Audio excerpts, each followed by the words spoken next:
on the Level Talk Show. Knowledge for the people.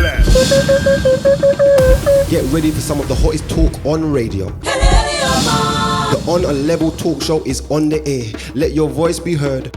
The On a Level Talk Show addresses issues that matter to you. Ankhobia with On a Level.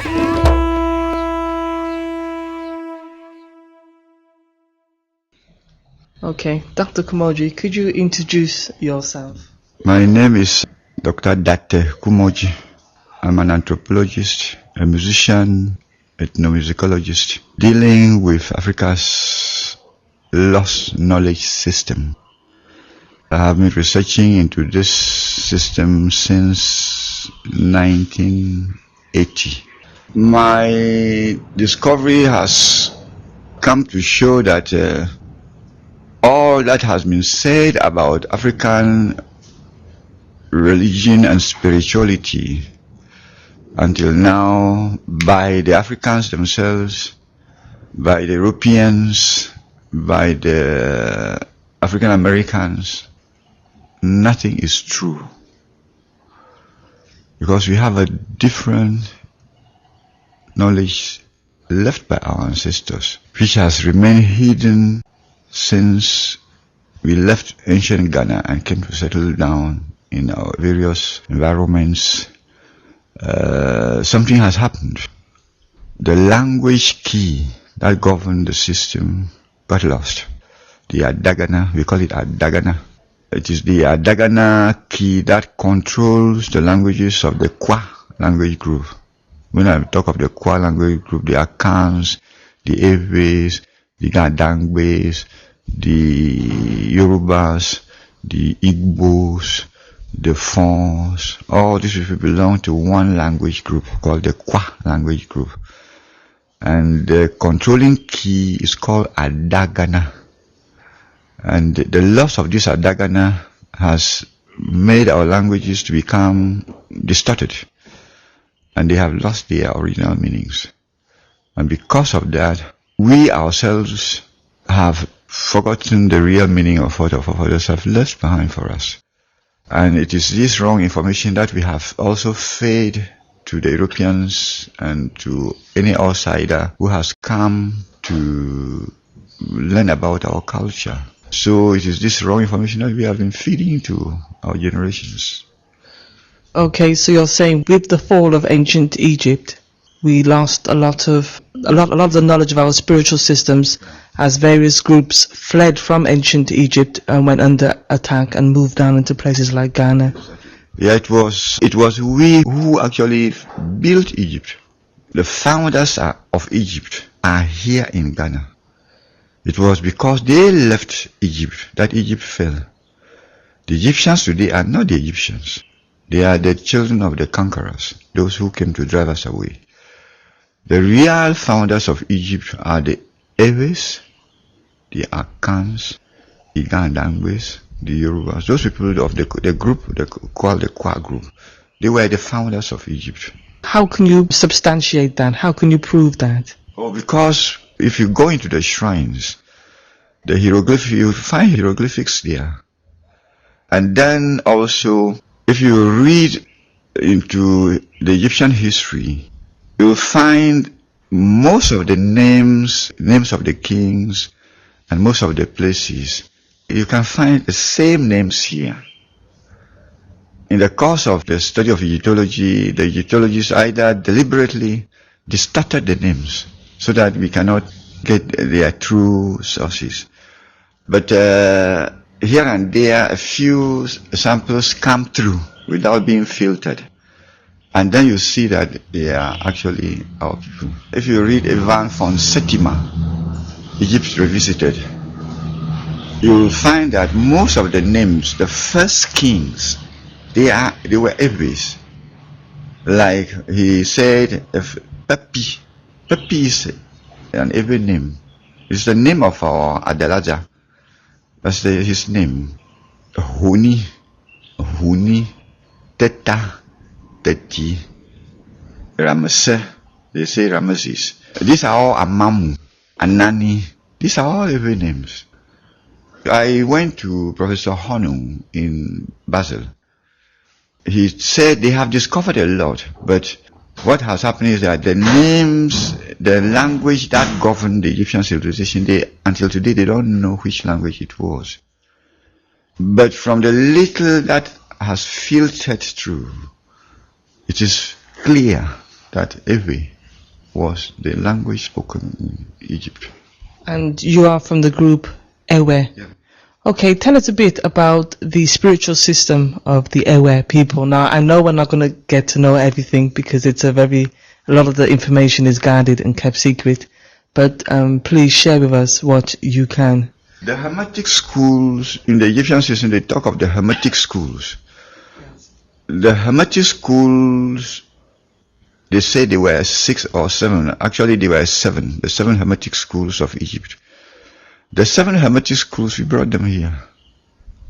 And the word suku means methods of enlightening the mind. And these 7 hermetic schools are the hermetic system that is governing the culture, the religion, the science, and the life patterns of the Ewes, the Gandangwes, the Akans partly, the Yorubas generally, the Igbos. That's the 7 hermetic schools. That is the underlying philosophic system governing the Kwa group until today. These 7 hermetic schools, they are what you call the system of education through which the individual is lifted into the hall of knowledge, where he comes vis-a-vis with the Creator, the modus operandi of creation and life. The system, we call it Hu Yahweh, or Hu Yahweh. The Hu Yahweh system comprises of the Shiaji, that is the chieftaincy, the chief stool. It's a religious center, it's a magnetic religious center to which the families rally.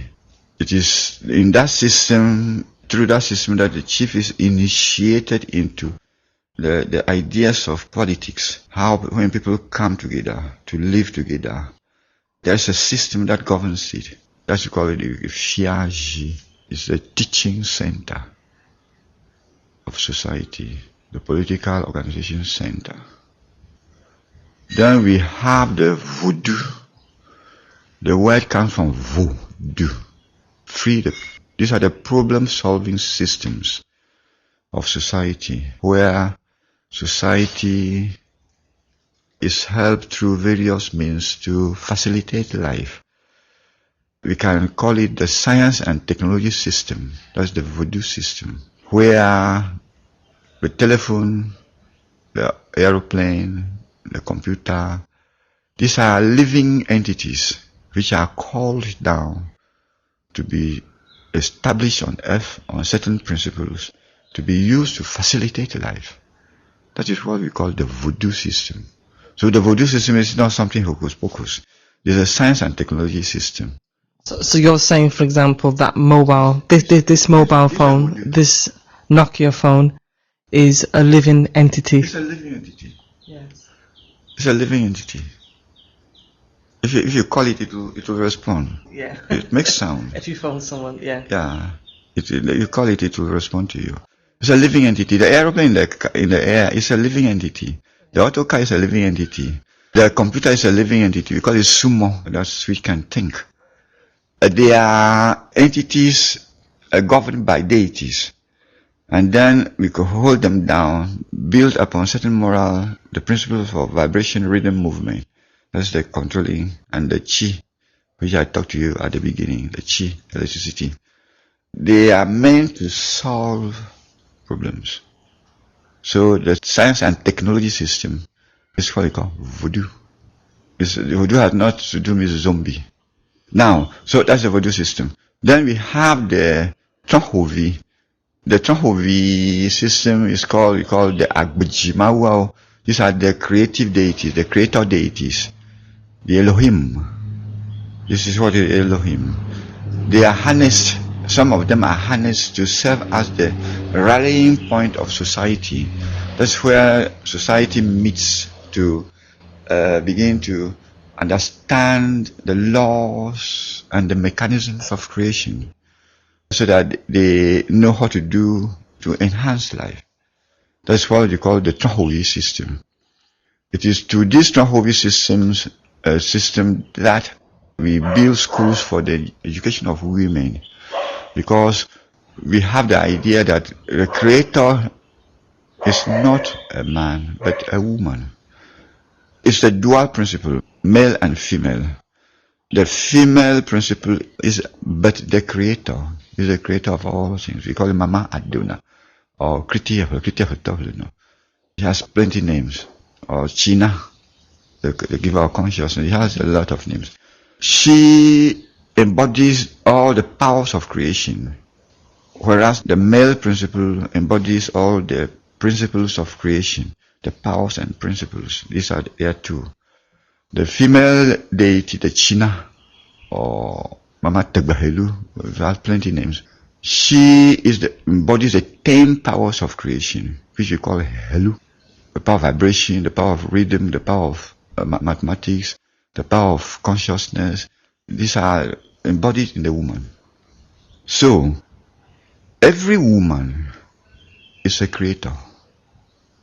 So we educate the women to understand the powers they embody, so that they can carry society. The women are the carriers of society. When the women folk go wrong, society goes wrong. When the male folk go wrong, society can still exist.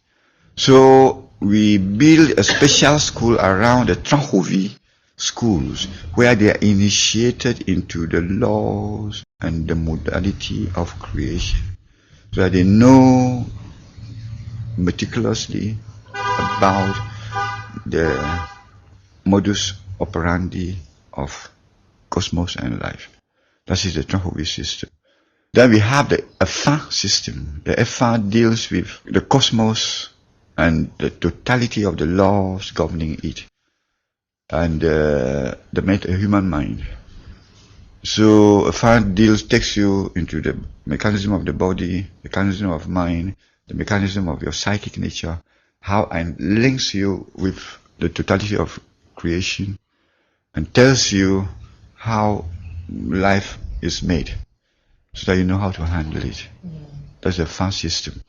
Then we have the Agbo. Agbo is actually knowledge about nature. The whole of nature is God, is the embodiment of God. So when you destroy your nature, you destroy yourself. And the Agbo system leads you into how to live in harmony with nature. Then we have the Voduda system. The Voduda system, the creator lives in his creation. Man, as the epitome of creation, as the sonum bonum of creation, embodies the absolute and the creator. We call him Dalusu. That's the God dwelling in man. Times we say Kundalini. Every human being has that.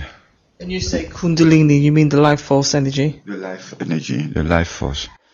And in every human being, at one point, it is slumbering, because everybody is dealing with the pleasures of life. When we are engaged in the enjoyment of the pleasures of life, the God in us lives a little detached from it. So he doesn't worry us. He allows us to enjoy the pensum of pleasures of the objective world for a while. When we have enjoyed it to a high degree and we don't want anything of it, then slowly he wakes up from his slumber and wants to now manifest himself.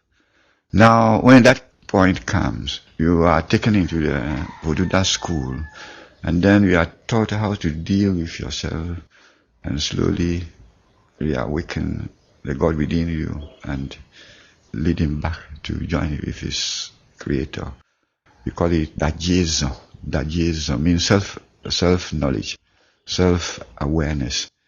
Then when you have attained self-knowledge, knowledge of the God within, then slowly the Sophia school comes. In the Sophia system, The Sophia is the cosmic knowledge system where the inborn soul, the born again soul, is now led to unite with the whole of creation and to the absolute. So you reach that state we call Ago. That is into the blissful, all-knowing blissful state, and you reach what you call harmony, unity with everything that there is. So these are the 7 hermetic schools of the Huyawe system, which was actually the seat of the Egyptian civilization. So the Egyptian civilization has been brought here, but it's kept secret. Yes. That people don't know that we have the system here. Are you initiated into this system? Yes, I'm initiated into it. At what level? I came born already into it. I am their leader now. Already as a child, my grandfather, who was the Humbono, the mystic philosopher, initiation is not something done like this. Openly, something may be done to you, but initiation is in the soul. And then the knowledge system is not transmitted like in the European system.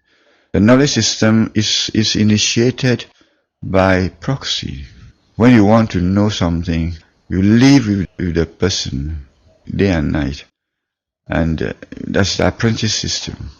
You are staying with a fellow, you sleep with him, you eat with him, you drink with him, you bath with him. And he's slowly transmitting the knowledge to you. Before you are aware, you know. So that's how I have been initiated. I lived with my grandfather. And by the time I was growing, when I stumbled into the material through my music studies, I slowly discovered that all the things that I must know just started simply coming into me. And I knew my grandfather had transmitted them when I was young. When the time came, it started slowly to manifest. But all the same, in order to work with the whole system, the 7 systems I have just told you, I have to slowly get initiated into all of them one by one, so I can know exactly what they do, why they do this, what they must leave out, what they must maintain. I have to go through the system. So I'm in the process now, going through that open initiation. Okay, so you're a big man, as they say in the West. Okay, so you've just taken us through the various, well, the foundation really of your system and what it involves. Is it still very much alive throughout Ghana today, or is it mainly amongst the elders that you find this knowledge? No, well, the whole system governs our societies. With the advent of Christianity has brushed away our system as something primitive, barbaric, devilish. So has drawn the youth away from the system. But all the same, you find, particularly among some of the tribes, among the Gans, the Adangwes, and particularly among the Eves in Ghana, Togo, Benin, strong adherence to the system. And I'm sure also in Nigeria, among the Yorubas, there are very strong adherents. We have Babalawo and all these priests among the Yorubas. So the system still holds sway over our people. The only problem we have, there is a superimposition of another culture over our system. That is the European system of education, the European secular and religious education has come to dominate. Then the political system and all the philosophies we have taken over. These are the things we teach in our schools. We don't teach our own systems. So we are not using our own system for development. We are using European system for our development. That is the problem we are facing. And because of that, we are not taking care of our own knowledge system. When I talk of the knowledge system, our Sophia, our insight into the modus operandi of cosmos and creation and life. We're not using that system. Our our science and technology system, we are not using it. We have the deepest knowledge about the laws of creation, but we are not using it. When it comes to our mythological system, we are not using our own mythologies. We read about the European mythologies and the sagas, and we don't know anything about them. But we have about 4,096 myths untold. 16 times 16 times 16 myths. They are there, untouched by anybody.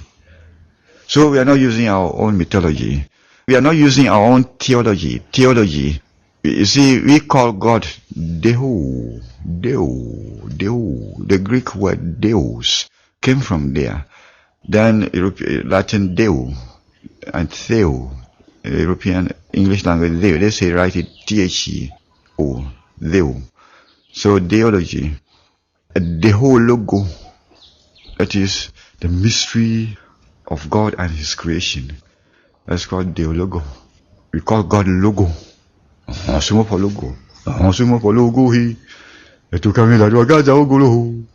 is, we call God the mystery, the source of all mystery. We call Him Logo. When it comes down one step, we say Logos, the Logos. Logos, the knowable.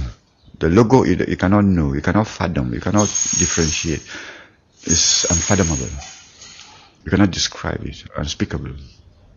But the logos or the logos is speakable. You can differentiate it. You can know it in degrees. So that logos, that theologo, meaning which they call theology, they speak only of the absolute God there. But theologo means all the deities of creation, all the angels, how they operate in the human sphere, their relationship to human life. That is what they call theology. Theology is lost. Just like the mythology is lost, the theology is lost. Then when it comes to psychology, we call it Suchi logo. Suchi. Chi means the consciousness. That's where I started the conversation with you. That Chi, the manifestation and expansion of consciousness, of human consciousness. That's what we call psychology. We call it Suchi logo. The Greeks say Suchi. Suchi, the psyche. But we say Suchi, meaning the expansion, the manifestation and expansion of human consciousness. That's psychology. The psychology that is taught in the European system, that's not the psychology, it has behaviorism. The real psychology, if you enter our system, you'll know. It'll lift you into a hall where you begin to expand your own consciousness. Then our muses, we say Musa, that is the manifestation of the law within. And the Musa has to do with evolution of language, the role that language plays in creation, how language can create and distort life and the cosmos. European languages don't deal with that. Then when you come to music is, the whole of life is the manifestation of music. It teaches you that the totality of the cosmos as you see is a manifestation of sound. So that's why we call the godmother the eternal sound. And it is the vibration, rhythm and movement of that eternal sound, which is life. So, that which music can do is a different thing when you come to our culture. There are songs with which you can explore the whole universe. But these songs are kept undercover today. Then, when you come to symbolism, there is a symbol system called Adinkra. You know Adinkra? Yes. The Adinkra, we have the light Adinkra, we have the sound Adinkra. The light Adinkra is what you know. The sound Adinkra is what you call the letters of the alphabet. They help you to manipulate sound.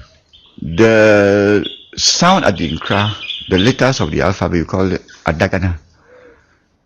They are 37. We wrote them. It was the Africans who wrote these 37 letters. We wrote them already when we came from the continent of Mu. They were already originated there. Continent of Mu.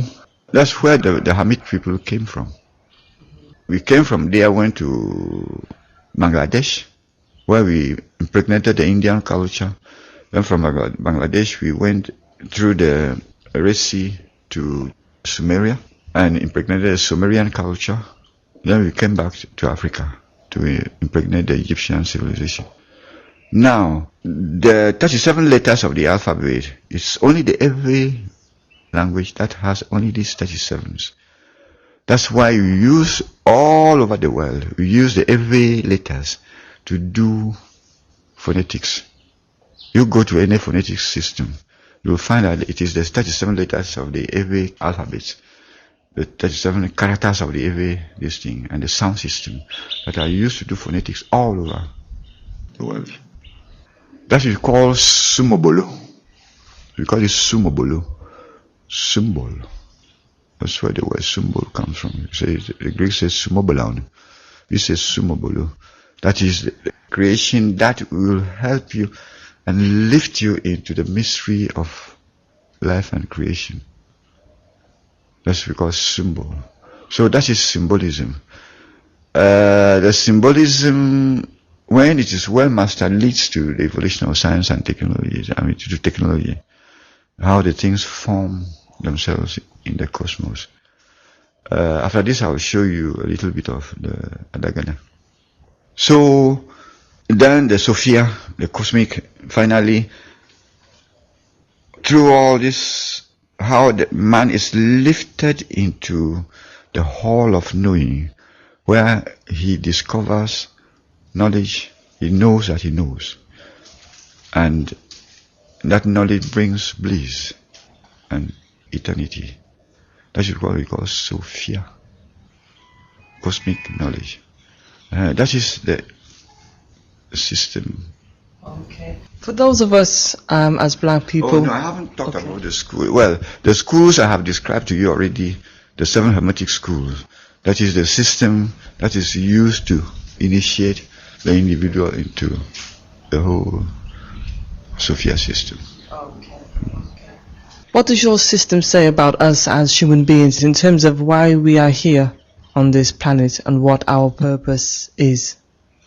Man is the epitome of the Creator. From the amoeba, we call it the amoeba, the word comes hamueba. Hamueba. When the first evolution of life, in the evolution of life, the first one cellular being is called amoeba. Hamueba.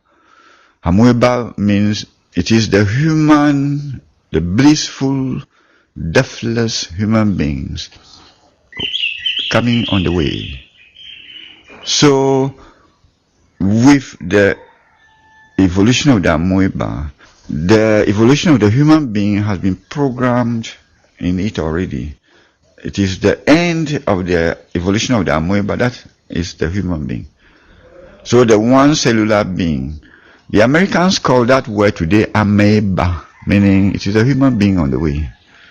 That word came from amoeba. The Greeks took it and said amoeba. And then the Americans come to pronounce it properly today amoeba, meaning it is a human being on the way. Now, so the Huawei system or the Sophia system teaches about the evolution of life through the species. It doesn't teach about how what the Bible says that God has created a man, and no. breathed in him his spirit, and then he made man first and then later woman. He doesn't teach that. It says simply, God has evolved himself through creation.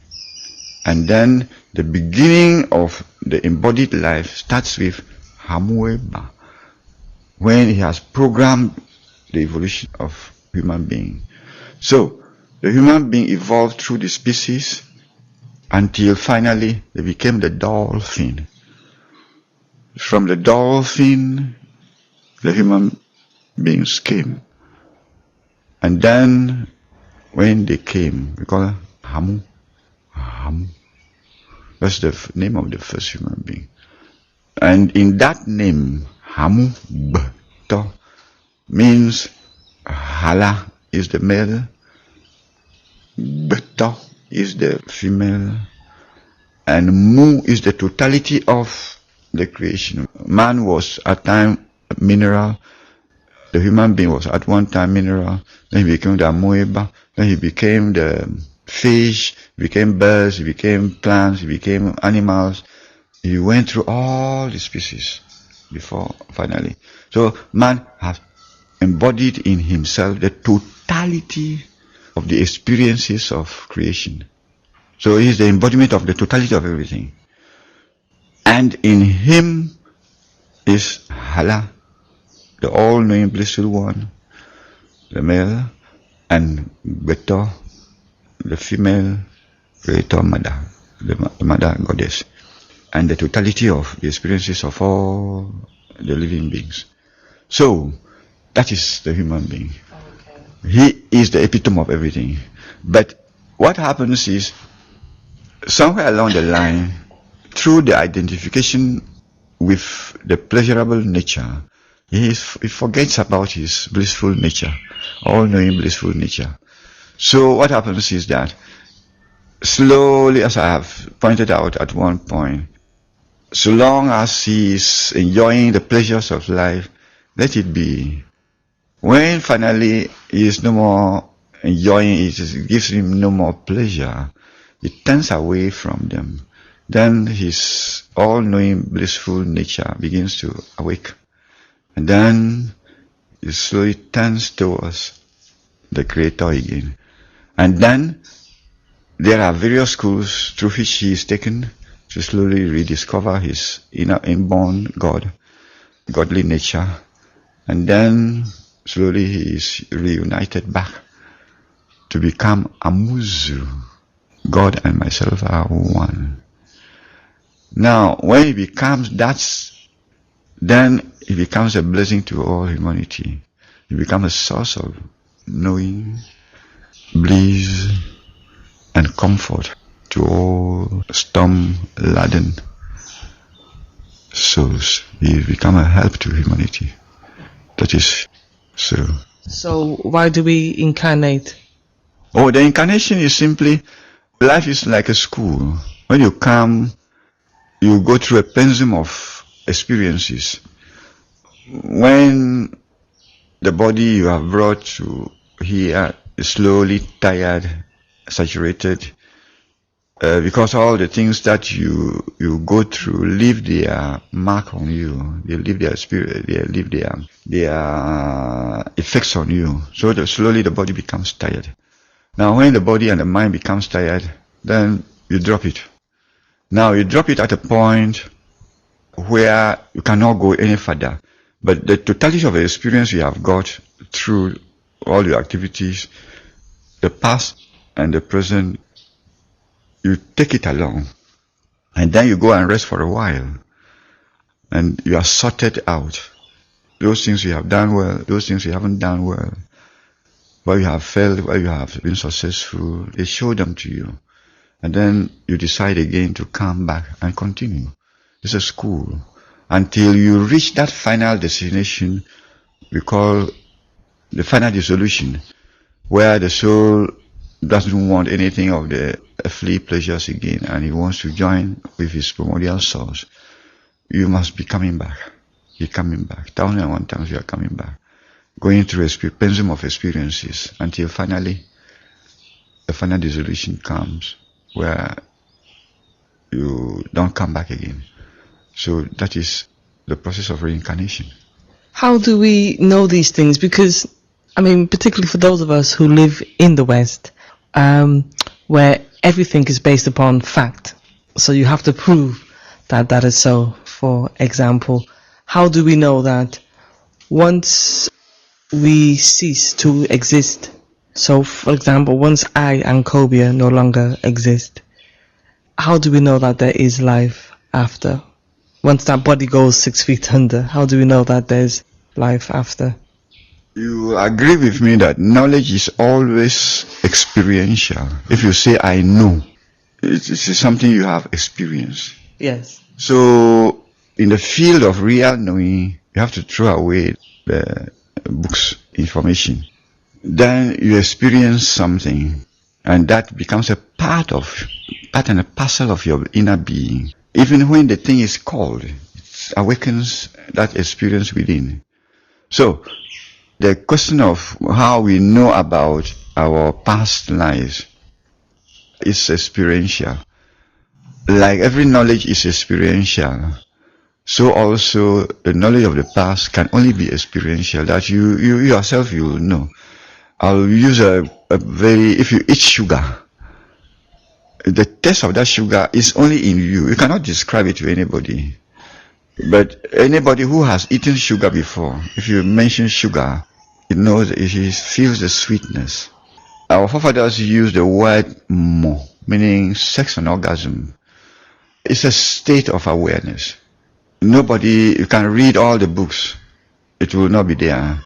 But if you have it, you know it. If you have sex and orgasm, you know it. So when the word falls like this, you know what you feel. And so in the same way, this knowledge of the past and its effects is something that you have gone through. When the time comes for you to know them, you know that it is so. You will experience a thing, and you will tell people, and people will say no, but you know it is something that you have gone through, and you know it. Nobody can take it away from you. That is the inner knowledge. So knowledge can only be experiential. Information is a different thing. We are talking of informative knowledge when we are talking of, I know. I know is a different thing. So when you come to experience this reincarnation, that you have lived here before, that you have done this before, you have made this man before, nobody will dispute it with you. So it can only be inner knowledge.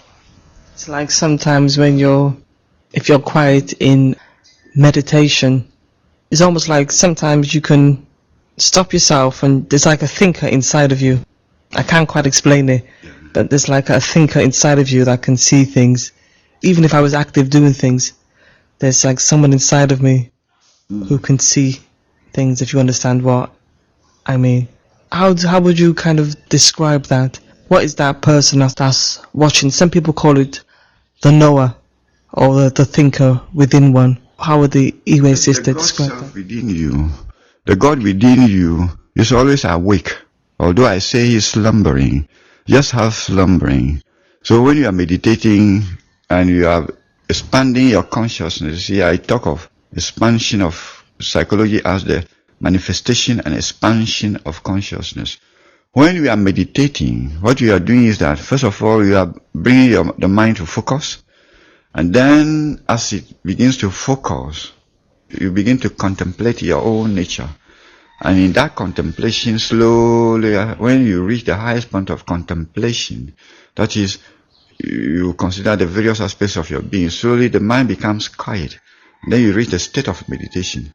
In the state of meditation, then your consciousness begins to expand away from you to reach high dimensions which you are not aware of. So, those things that have not been in focus before, all of a sudden we begin, because the mind is expanding away from you, it's reaching those dimensions. That is what you call meditation.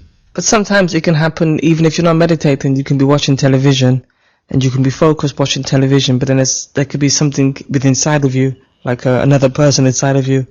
That's the God in you, who is the observer. Yeah. Yes, the observer. Yeah, the observer. There is always an observer in you who is conscious of most of everything you are doing. At one point, you are not conscious of him. At another point, all of a sudden, you see there is somebody who is awake and watching everything that is happening. Is that the real you? That is the real you. So who is the you, for example, that would be watching that television program? Who is that person? It is the same person who you are not conscious of him. It's using the mind as the instrument of observation. So it's behind the mind, but it's not showing itself. So you are just using the mind, focusing the things.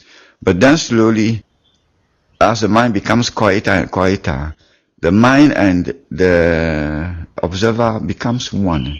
So it's telling you, oh, I'm here. The mind is just an instrument in my hand. So when you are becoming conscious of him, just like when you are standing before a mirror and you are looking at your navel, you cannot see the picture in the mirror again. When you are looking at the picture in the mirror, you cannot see your navel. You cannot do the two things together. You see? So, looking at the picture in the mirror, you are focusing the mind. Looking at your navel, you are focusing on yourself. They are two things. So slowly, when it starts now, you are becoming conscious of his presence there. The picture in the television falls away. Then you become aware of yourself. Yes. But self-awareness is what you call self-awareness. Okay, that's what you call Awareness. Awareness. And how do you differentiate between the spirit and the soul? Because sometimes I hear people use the two words interchangeably. I'm not sure if they understand exactly what they mean. The soul is the totality of your experiences.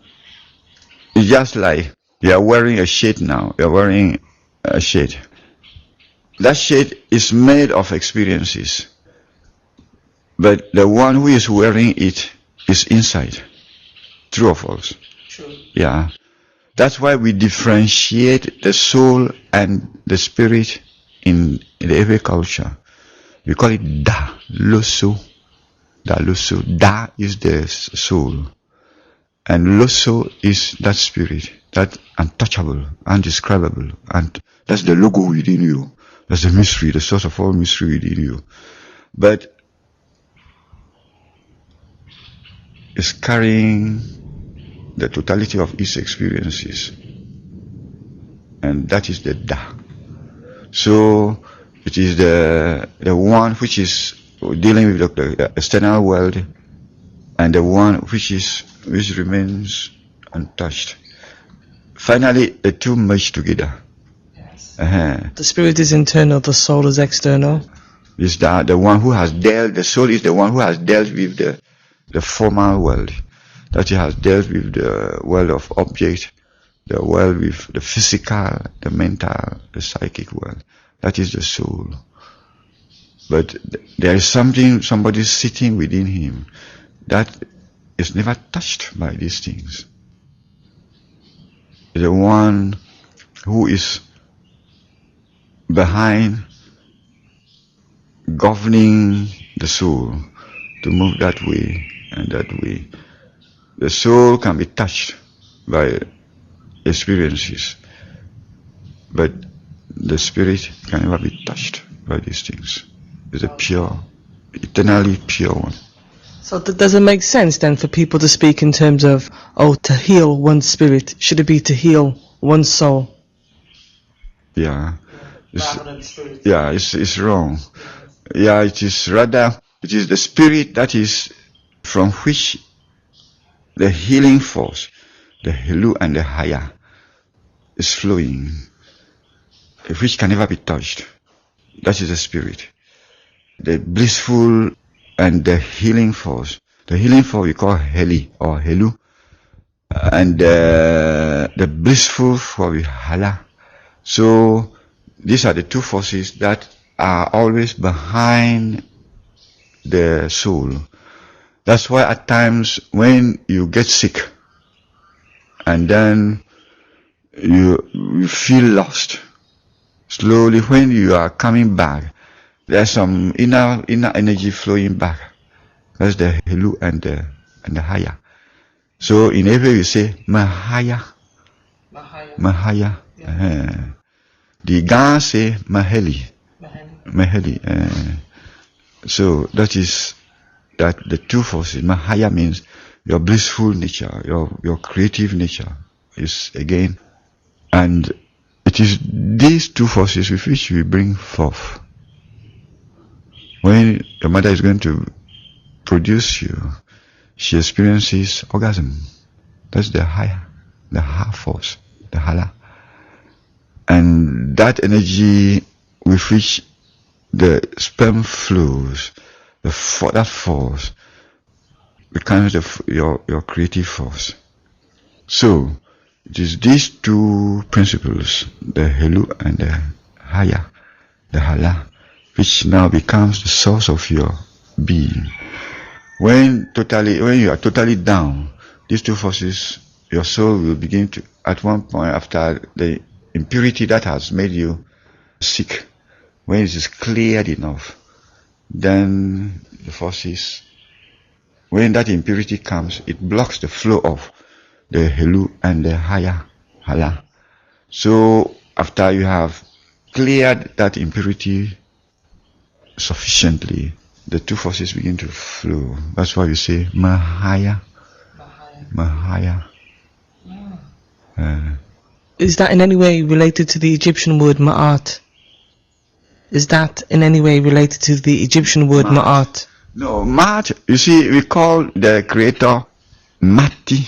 In Evi, we call the creator, the mother goddess, we call him Mati. That is the power of mathematics. That's the power with which she measures and divides herself to become everything. That's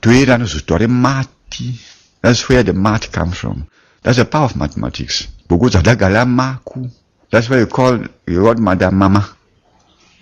Mama or Maya or Mati or Mama Aduna. Ma Aduna. That's where the word comes from. Ma Aduna. You see? So the Ma is the power of division, the power of measuring and division, the power of mathematics. It is the whole of this universe you see is the manifestation. He has measured and divided herself to become everything, and she lives in everything. That's the Mati. The Mati. Traveling up and down through. It's not Mati. You say Mati. You see in the Egyptology. Mati. You see in the Egyptology, as I have said, they have distorted a lot of things they have seen there. They don't know how the vowel constellations are. So they take one vowel, they take the vowel out, or they add it at the wrong place. Like for example, there is you say, they write it like this, Gub, as the mother goddess. Foundation. Yeah. Yes. It's not Gub, it's B. B. So we say Geb. I'm quite familiar to a certain extent with Egyptian spirituality. It's B. So Geb, but you say the proper pronunciation is B. B. You say Tb. But now when they found these two words, it was written like this, GB. And they don't know where the vowel is. So they say Geb. But the vowel is after the G and B. You say B. B means sound. So what does T, B mean? Tb. You say the word is Tb. Eternal sound. But we pronounce only one, so Tb. Mama Tb. It was Tb, which was the mother goddess, the foundation goddess of Thebes. Thebes was only Tb, was called Tb. We have Tb today. When the Greeks took this word, they didn't know, they couldn't pronounce this B. So they said Tb, and they add S to it, becomes Tebes. That's how the word Tebes. Does that mean, for example, the Jews with their Kabbalah system, the Freemasons with their 360 degrees knowledge systems. Does that mean that they've only got part of the knowledge, that they've got quite a bit of it wrong? Very sure. They got just small part of it. But that small part is what they use to rule the world. To rule us. That's why I'm calling our people to come back to the source. Now, even the word, if you look at it, Kam, KM, that's the Egyptian, they say, and then they have another constellation, KMT. Then we have another KMTW. These are the three words for Egypt. Now, today, we call the rulers of the Anglo people Kam. Ka. So that's Kame. Yeah, Kameji. If you look at the Egyptian painting, there is a symbol there called Ka, the king's Ka. Yes. So that's where the name comes from. So Kam, Ka is the life force, the primary life force. And Egypt as the source of life for the whole, as the center of the world at that time. They say Kam. Then Kam, the Egyptian. Just for our listeners to understand, that's Kamet. It means the Egyptian, Egypt. That was the name of Egypt. Kam. So Kemetic is wrong? It's wrong. They found these three words and they didn't know how to consolidate them. So the word is Kam, Egypt. Kamato, Egyptian. Kamato, the Egyptians. It's Egypt, Egyptians, Egyptian, and Egyptians. We have another constellation, Boko, but it was written like this, B-K, B-K-W. So, this Boko, the creator. Bo means life. And then there's another word, they find B, and they call it Ba. But no, it's Bo. Bo means life. Okay, B-O. B-O. They found only this, and then this is translated Ba. But it's Bo. Boko, Botani, Bosa, Bodi, Bochi. So why is it that, in particular, African American Egyptologists focus so much on Egypt, but I've always had a concern that they don't come into Africa to research the systems that are alive today in Africa to make those connections? At one point in my struggle, something happened and I thought I was going to die. So I called Yvonne von Septima that night to fly immediately to Germany so I can reveal some of these things to him. And he said, "Oh, I'm lecturing somewhere. I cannot fly at this moment." So I left him. Yeah. I invited quite a number of them. Yvonne von Septima, Shekum. Ra Unefa Amen. Yeah. Yes. I invited all of them to come. They refused. They thought he is a crazy man. I invited all of them. So that word is Boko. These are the creator angels. The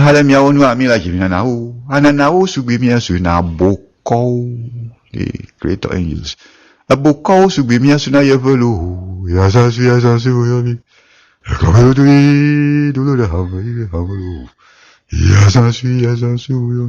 That's the song of creation.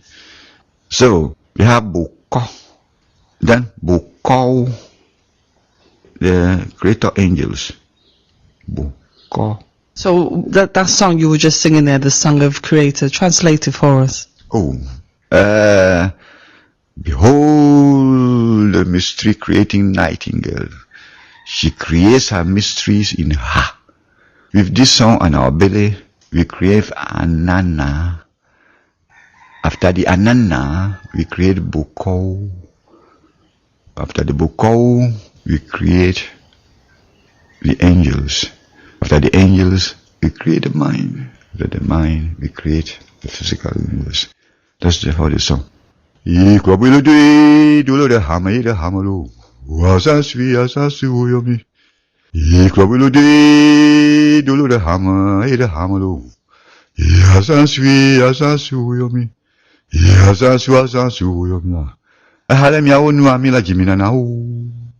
Anana o sugimi asuna buko.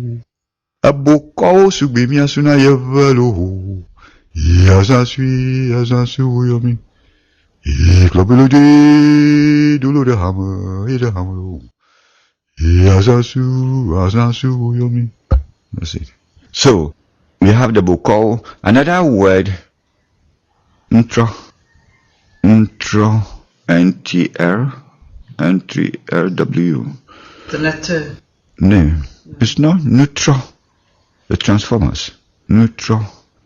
These are the transforming angels, the Elohim. We call them neutral, not neta. Neutral. Neutral means. Ran Ephraim calls them the Netaru, so you're saying that that's not correct? No. It has no meaning. The word is neutral. The transformer, which we call tron. Today we call them tron, but the real word is neutral. These are the transforming, the transformers. God, when He's coming to earth, He went over this to become a human being. We call them, they have so many names. We call them Degbao. These are the sound. The whole of life is sound. And from above, the first sound is Hu. In Egypt, there are towns called Hu. It's true or false? Yes. There are towns called Hu.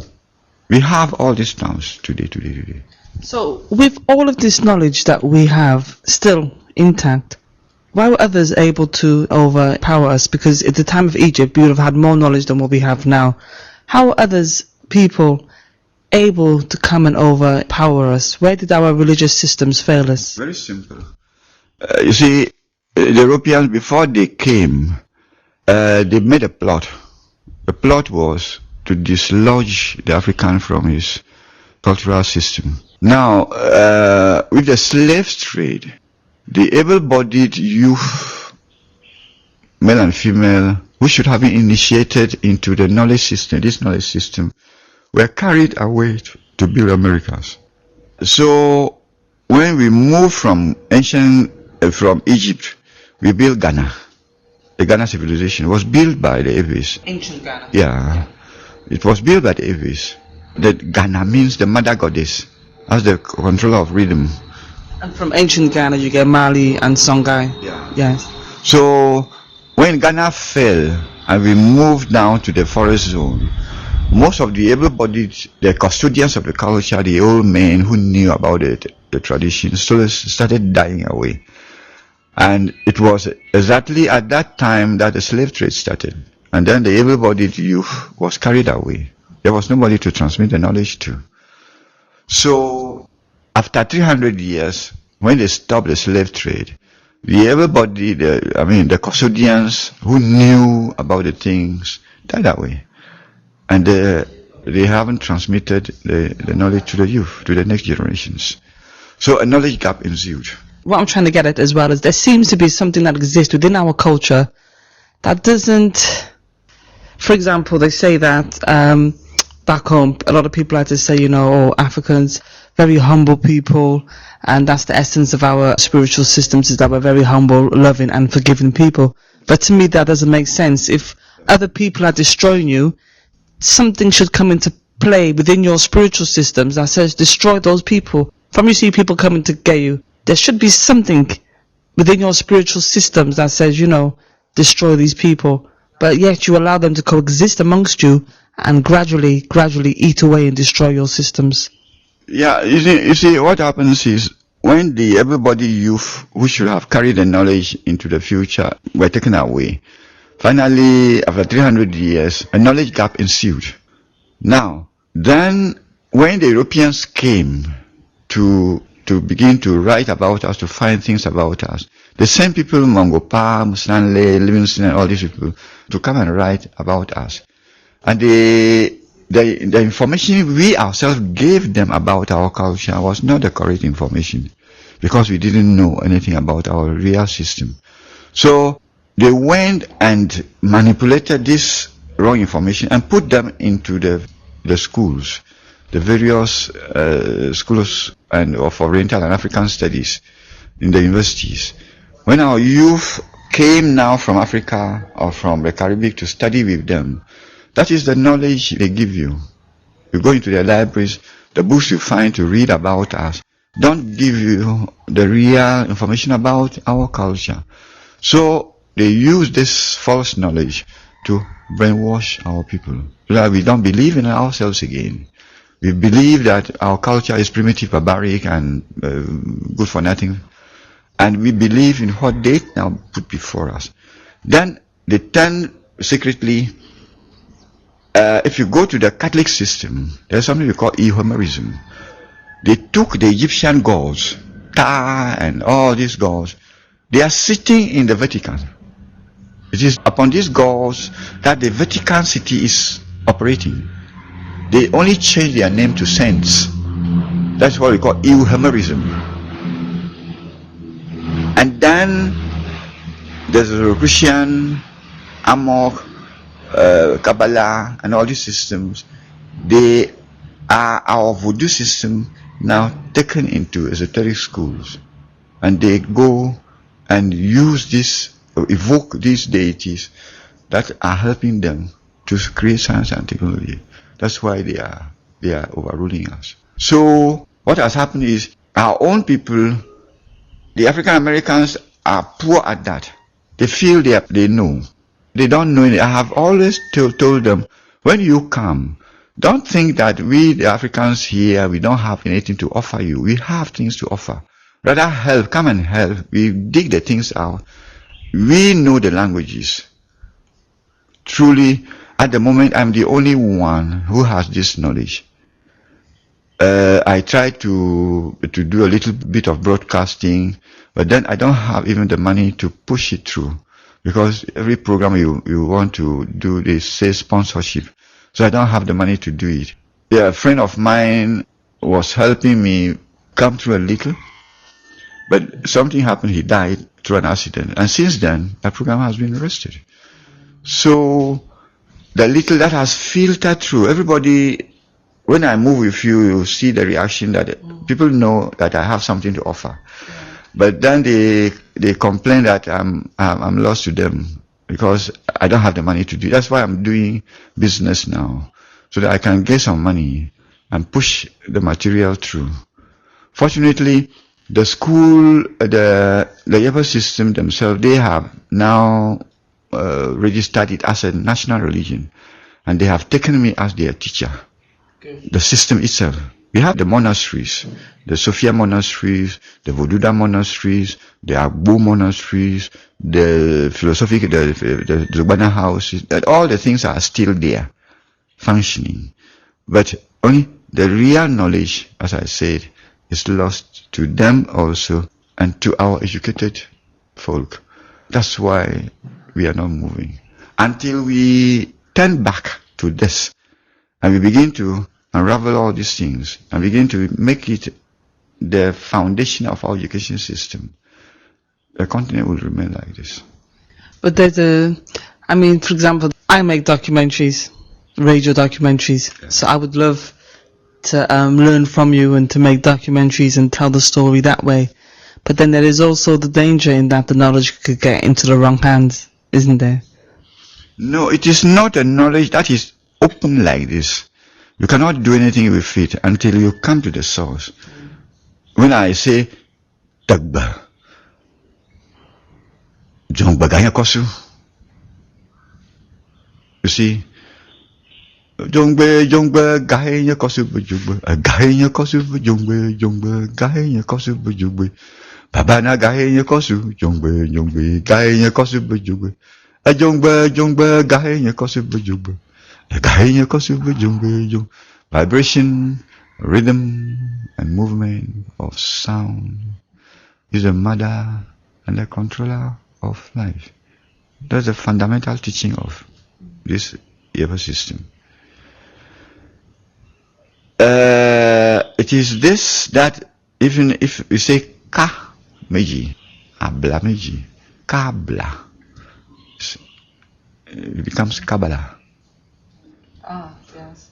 The substratum of all the systems, you say Kaba, Nyaba, Saba, Zuba. That's where the word Kaba comes from, Kaba. You see, now, but all the same, When you take these things, what can you do with them until you come and you get into the whole knowledge system? Yes. It is only in the totality that it can work. If you take just simple isolated words like this, you may not know. That is what has happened to the African Americans.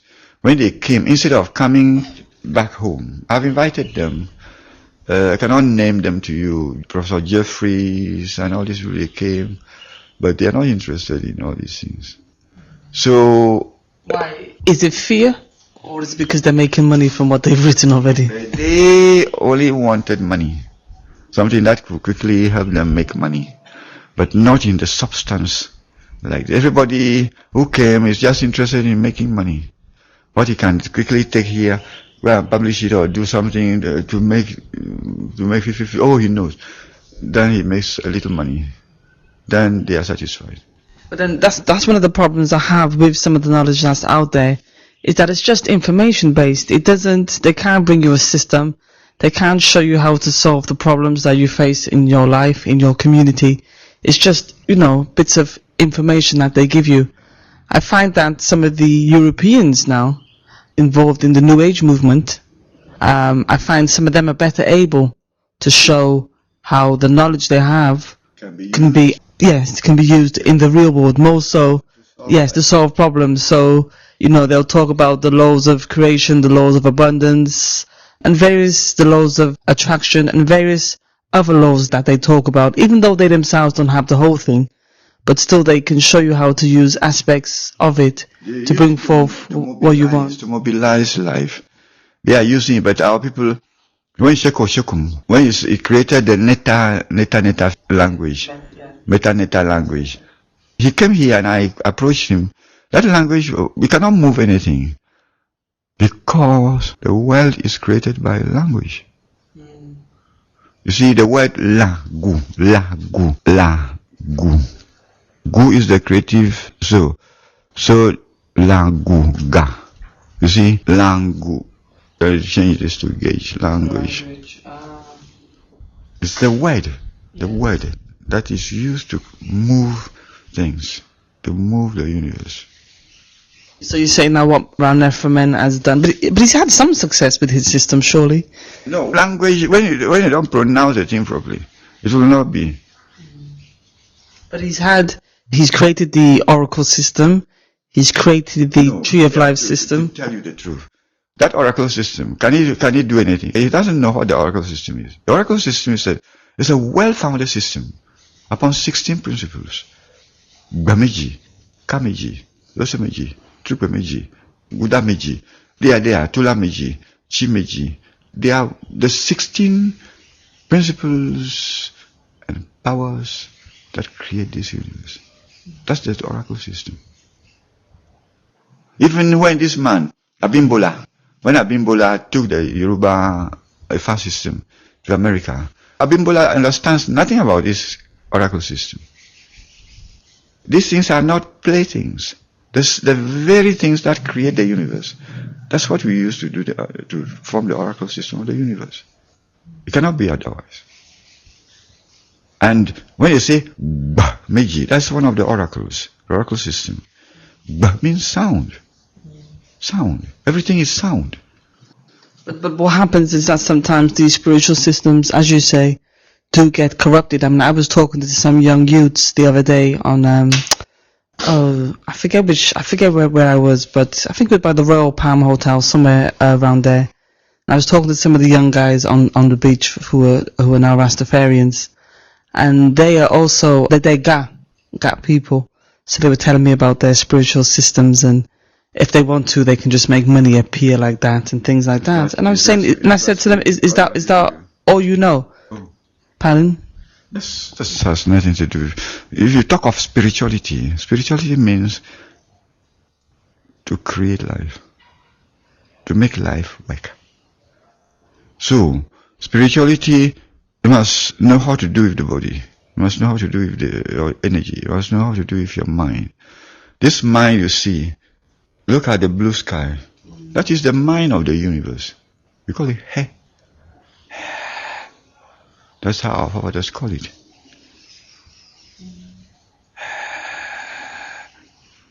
That's why we call the cosmos he, her. The he, I'm hearing the he sound, you cannot hear it. And the he, it is the totality of all the sounds that when an aeroplane flies through, what do you hear? When you go to the sea, what do you hear? When you are sleeping in the deep in the night, and you are hearing all the sounds of those environment, what do you hear? As I'm sitting down here, you listen deep into the sound, you hear. So, and that is the mind of the universe. The mind of man is just like, now it's turned upside down like this. But it's just like the other way. And it's full of water. And we put bottles filled with that same water. And they are inside in the water. When you touch the water, when you vibrate the water like this, vibrates in all the bottles. That's why when you sit down in London and you say, you can hear it here. So that's the mind of the universe. Our mind is just bottles in the mind of the in the cosmic mind. So all minds are united. That's science. Yes. That's the science of the mind. So spirituality simply means how to get to the essence of things, to know what the body is, what your energy is, what your mind is, what your buddhi, your intellect is, what your ananda, what your causal nature is made of. Finally, what is behind causing all these things. That's spirituality. Now, in the process, we're going to be initiated into the laws and mechanism, the mystery of cosmos and life itself. And then when you are initiated into this, you know what to do here, what to do there, to make things move. That's spirituality. So spirituality is not something hocus pocus. Spirituality is about knowing about the modus operandi of cosmos and life, and how to use this knowledge to make life move for you. That's spirituality. But one thing I'm finding though, in the West in particular, with people who are involved in the New Age movement and even with black people as well, who are also following that road, is that because they're so divorced from, for example, in the case of black people, we're divorced from our African spiritual systems and culture. And so I think sometimes by going along with some of the ideologies that are sprouted from the people who are involved in the New Age movement, we lose so much. Even if some of what they're saying is true, it doesn't explain our situation as a race, why we are the way we are, why there's so much poverty out there in the streets throughout the country. It doesn't help to explain that because, for example, they have a DVD called The Secret, which is very big. The woman's made millions from this DVD, and she says that in The Secret she explains the laws of life and how the universe works. But they don't touch upon social issues or anything. They just say, well, things happen just because, you misalign yourself with universal principles. But as you were saying earlier, we know we're in this situation because somebody has stolen our knowledge-based systems and done everything they can to destroy them and to remove us from them. Well, they haven't stolen it as such. They have just taken part of it and they are using it. It's we ourselves who are not coming back to our own selves. We have been caught in the knowledge that the Europeans are giving us through the education system, through the secular education system, the classroom system, through the religious, the sacred education system. And we thought there is nothing more.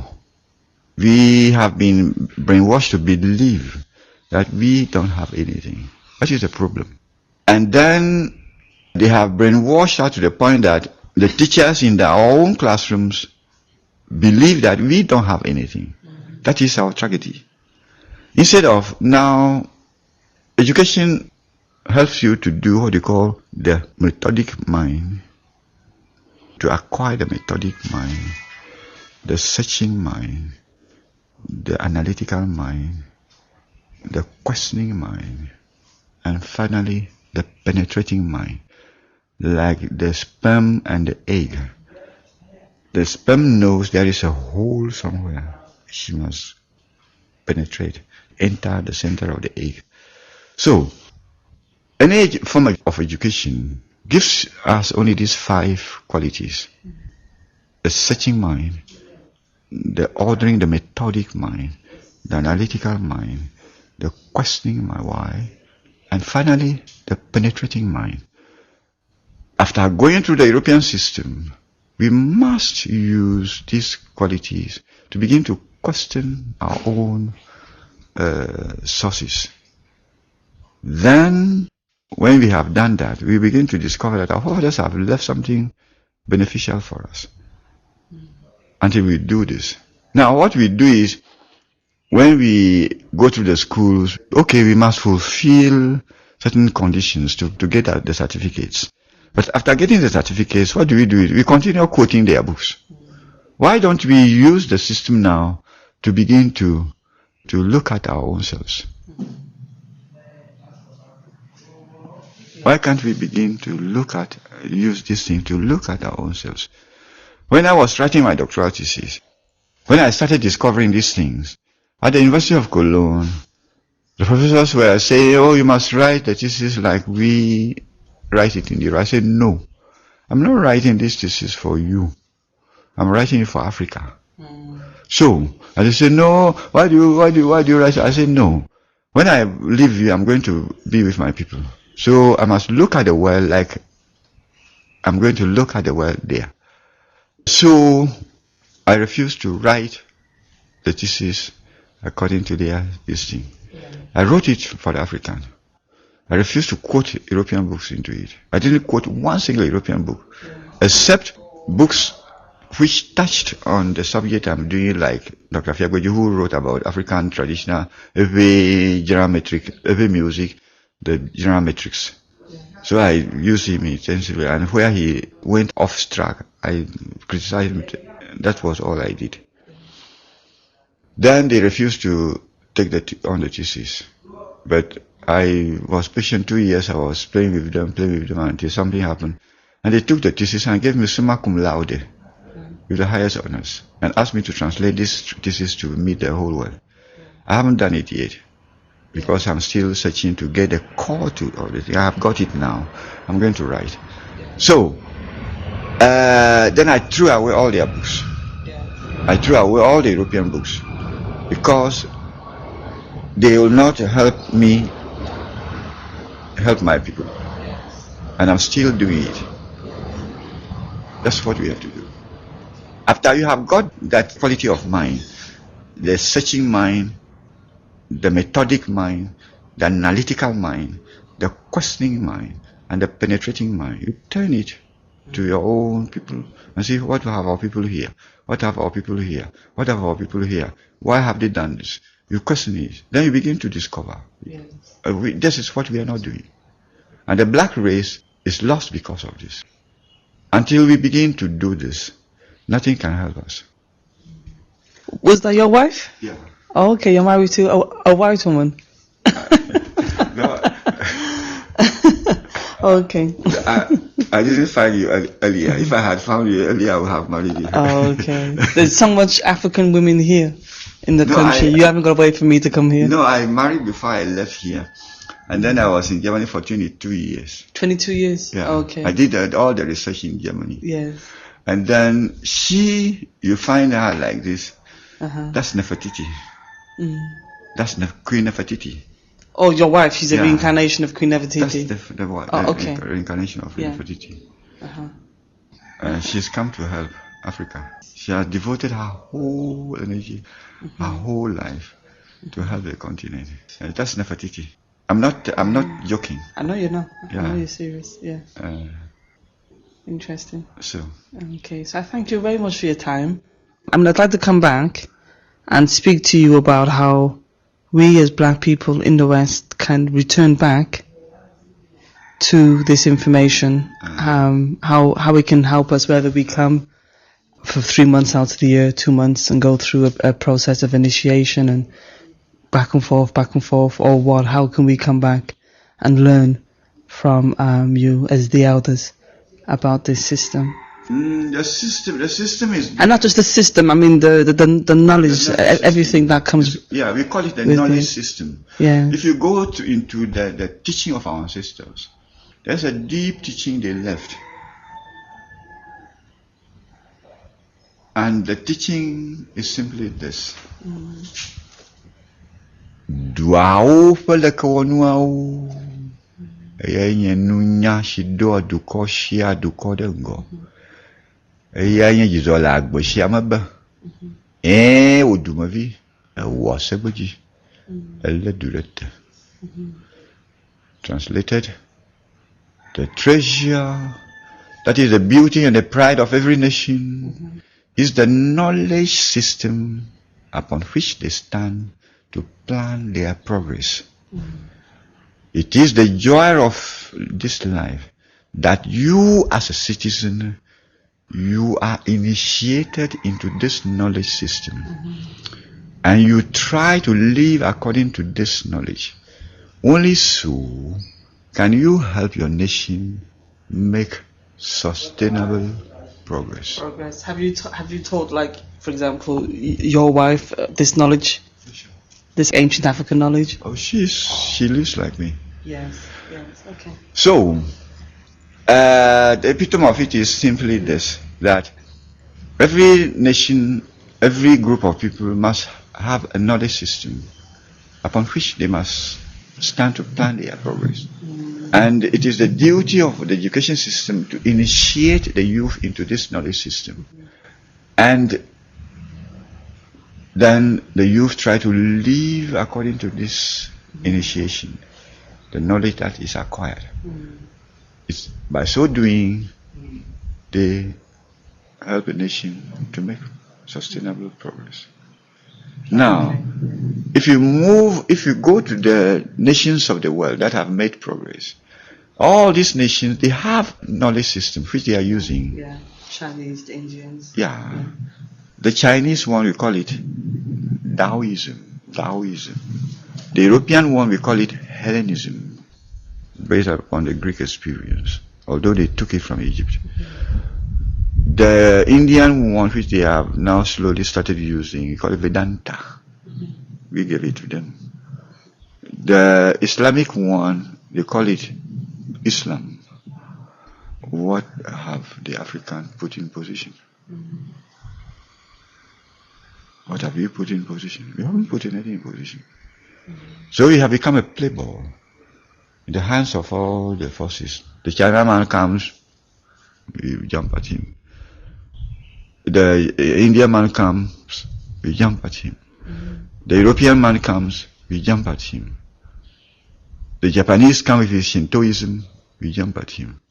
The Jew comes with his Kabbalah, Yahweh Kabbalah, we jump at him. What have we, the Africans, ourselves? That is a problem. Until we redefine the Yahweh system, ours is the key to theirs. A lot of things they cannot even understand in their own systems. Ours is an explanation. The languages they are using come from our languages. The religious systems they are using come from ours. But it is because our leaders, they have cotton heads. They are dead wolves. They don't want to do anything. They come just grabbing after money and power. And they don't even want to relinquish the power for the next generations. That's why we are like this. So the knowledge system is there. The Yahweh knowledge system is intact. There's nothing wrong with it. The language key, I have discovered it now. We can use it. The philosophy is intact. The music system is intact. All these songs I'm singing, they belong to. The only thing is, our forefathers have refused to write books after we lost the writings in Egypt. Yes. So they have kept the whole teaching on the disc of what? Music. That's why when the Europeans came, they were looking for written documents, artifacts. Even the most part of our artifacts, people at a point, they buried them. They took them, buried them in the ground. And they are digging them out now. So the Europeans even, they couldn't find them. The music is there in all its categories. It's there, untouched by anything. And if you take the music and you take the text, you get what you want. So, as you say, you found the key to these systems. Have other groups in Ghana, the Ga, the Akan, have any of these other groups also found that key? No, they haven't. Because their system is linked with the Avis. So until the Avis have unraveled theirs cannot be unraveled. Because most of the languages they use, even the names of God, they are linked with Avis. You'll be surprised at the names given to God under the whole sun. All the names, they come from Avis. So the Akans, the Gandangwes, the Yorubas, and all these people, the names that they give to God come from Avis. And until the Avis have reinstated the whole system with the language and this thing, they will not get there. So when the Avis one comes out properly now, all the people will become linked to it. Who are linked to it will begin to unravel their system. Yeah. Dr. Kumordzi, I thank you ever so much for your time. I hope we get to meet. I'm still here for another 2.5 weeks. Okay. So hopefully we'll get to meet sometime again and have more discussion. I've enjoyed meeting you and sharing in your knowledge, or our knowledge. Well, thank you so much for coming. And I hope I have made interviews for so many people and they never come back. Okay. So maybe you come back again, maybe you don't come back again. Well, I'm hoping to come back. You mean come back whilst I'm here, or come back to Ghana again? Well, if you find something, if you find a beautiful man somewhere, and your heart has jumped to that man, you despite all difficulties, you come back again. I'm searching. I'm searching very. If you have found something worthy of pursuit, you will come back. Okay. Yeah. So that's how I put it. Okay. I have become neutral now. Yeah. Man comes, man goes. Yeah. I chatter as I flew to join the beaming river. For men may come and men may go, and I go on forever. Yeah. That's my poem. Okay.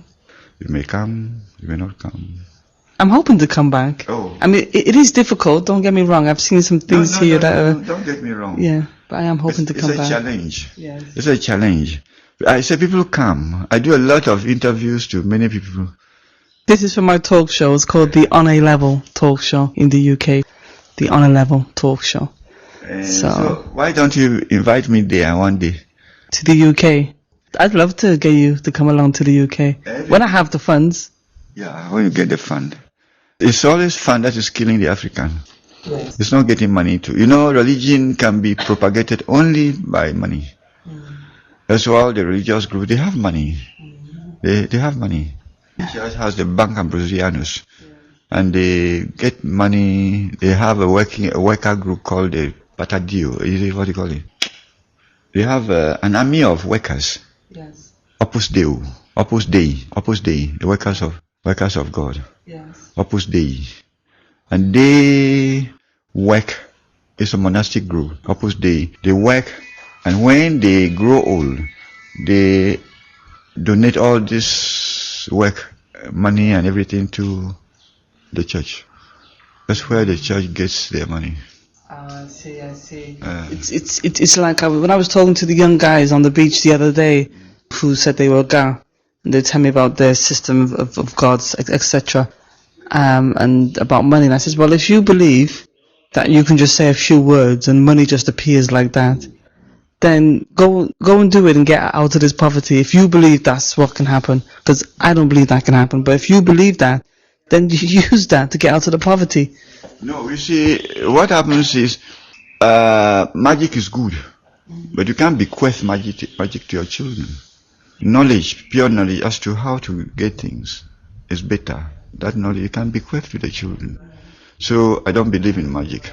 Rather, if you want to do business, do the business properly, let it be established properly, make the money, and bring your children in. Show them this is what you have to do, continue, so you maintain it. That's a good legacy. Yes. Magic cannot be a legacy. Yeah. That's what I believe. Okay. So don't believe in that. No, I don't. I said to them, I don't believe that you could just say a few words and money will appear and all that silliness. I really don't believe. I don't believe in it at all. There are people called nature, ko. Physical nature, physical and mental, we call it a ko.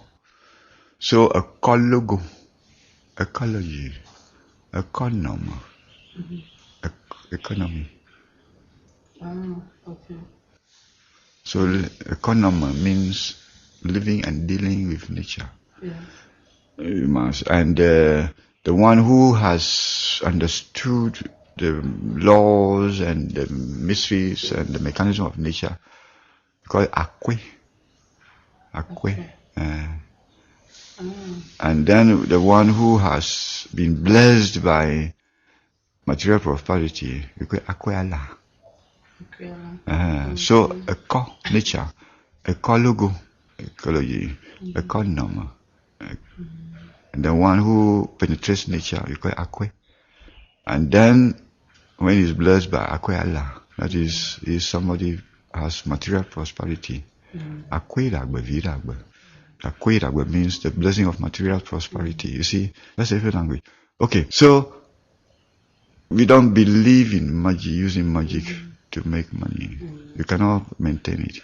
I always think it's about aligning the mind with what it is that you say you want. Aligning your thoughts. Yeah, nature is the manifestation of law. And when law operates, it becomes mechanism. That's the manifestation of a certain law. And then it becomes a mechanism. So we have se and danu, meaning law and technology. So religion, spirituality must lead you to discover the laws. Science is doing nothing more than discovering the laws of creation. Yes. And technology is doing nothing more than discovering the mechanisms of nature. When you establish the two, it gives you science and technology. So the Africans must come back to his own and uses the methods of training the mind, the body and mind, to become susceptible to knowledge. So that the doors of nature will open. So that we establish our science and technology. Once again. Just finally, do you as airway people, do you pray? I ask that question because you look at people in the church and they pray for hours and pray, God bring me this, God do this, God help me, blah blah blah. Do you pray to like an external kind of force, or do you just call upon the things that you want? You see, that's the mind of the universe you are seeing, the blue. The controller of it is called Ra. That's the controller of the mind. That's why you call the mind Ra in Ewe. And the God controlling the mind, you call it Ramu, sitting in the central sun, called Ra. Amen Ra. That's where the word comes from. And the Ewe word for prayer is like do ba ra. Do ba ra. Evoke the controller of the mind. Then everything you want is born in the mind. That's prayer. So, God has created all the things we need under the sun to facilitate life. That's what we call the voodoo. The voodoo. I explained it already. Yes. The voodoo system, this one has a ruler. The object is what we call Kriya Laya. or dig. And the governor, we call it Devi. And what we do is that when we need anything under the sun, we call for it. And we use it and put it back again. That's science and technology. You call for it? Yeah. You use it and put it back again? There are methods with which you can call the governor of this to come down to earth and help you establish. That's what the Europeans are using. Bill Gates. If you go into his life, you'll discover that Bill Gates has a certain angel, the angel of the computer, working with him, revealing the things to him. So out of that, he has established the Microsoft system. And become a billionaire in the process. Yeah. He's become a multi-billionaire in the process. It's okay. There's another one who is also blessed. Oprah? Oprah. Winfrey? Oprah Winfrey, yeah. There's somebody helping him, consciously or unconsciously. He's also using the wealth very well. I wish she could come to help. She's been helping South Africans, hasn't she?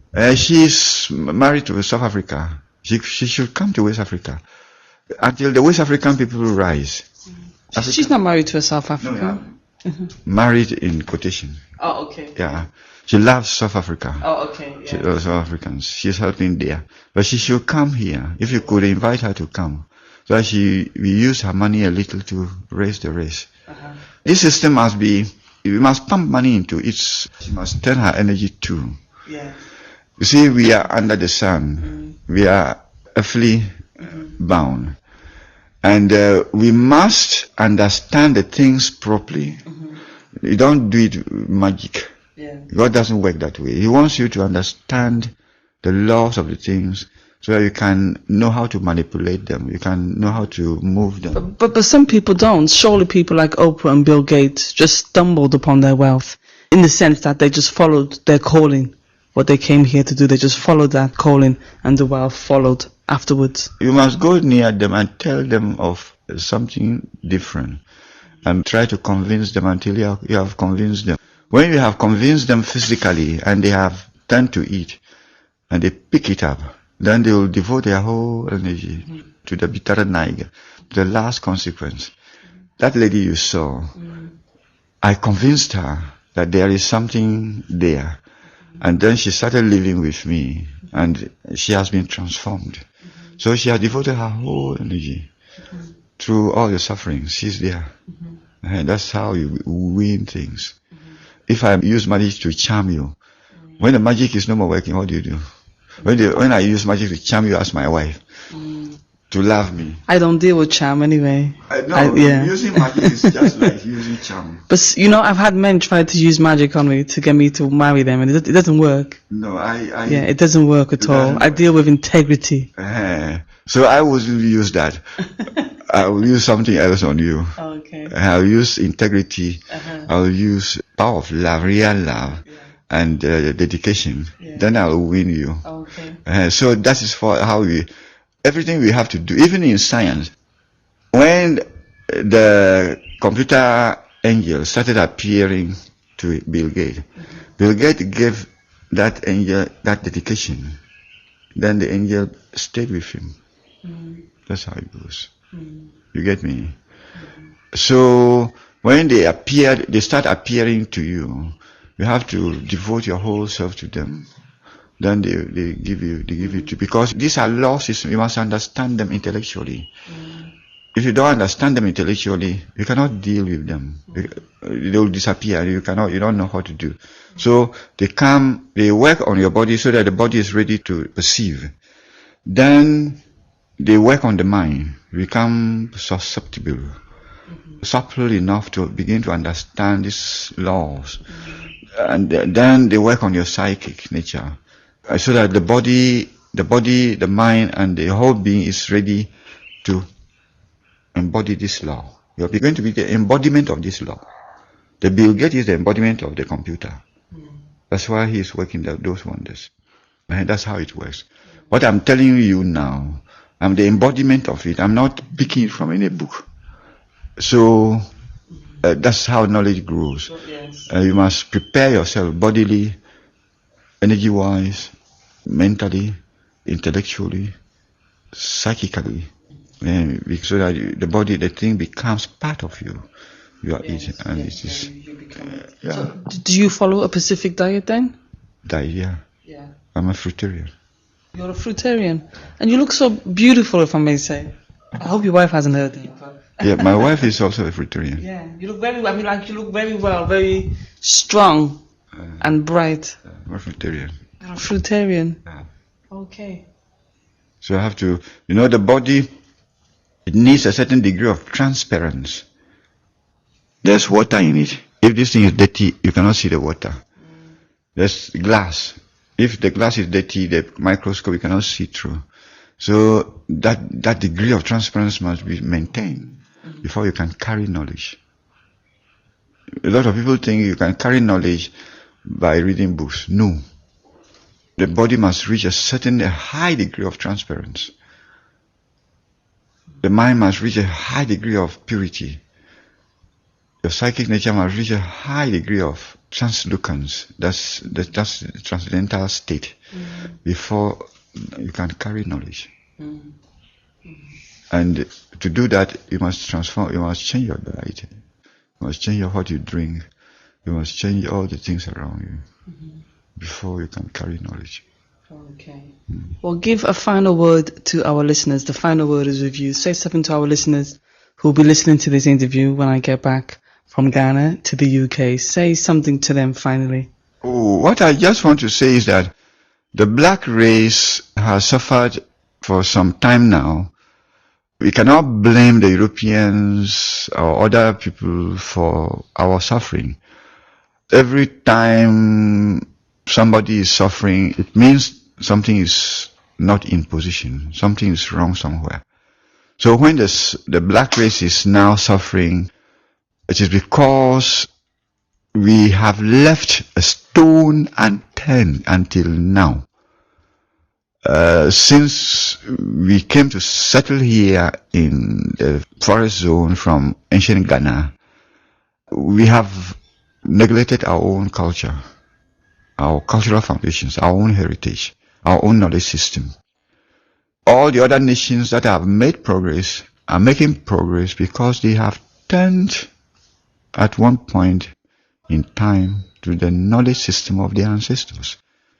And they have devoted a lot of energy and money and other resources to rediscover and establish it. And they are using it. The black race must do that also. It is high time we stopped blaming the Europeans for our woe. Our leaders and the people mobilizing our societies, they must slowly turn to the knowledge system of our ancestors. They are there. Until we turn to them, we'll be groping in darkness for all ages. So my word is Africa. The knowledge system that our forefathers used to build Egypt, the knowledge system that we used to build Ghana, that knowledge system, the Yahweh knowledge system, the ancient Sophia system, that knowledge about the modus operandi of the cosmos and the law systems and the mechanisms of creation is still intact. Only at one point the language key got lost. But we have rediscovered that key now. So the black race, let us all come together to reinstate the Yahweh system with the Sophia, and then Africa and the black race will be better after that. Dr. Kumordzi, thank you very much. Thank you. Okay, bless you.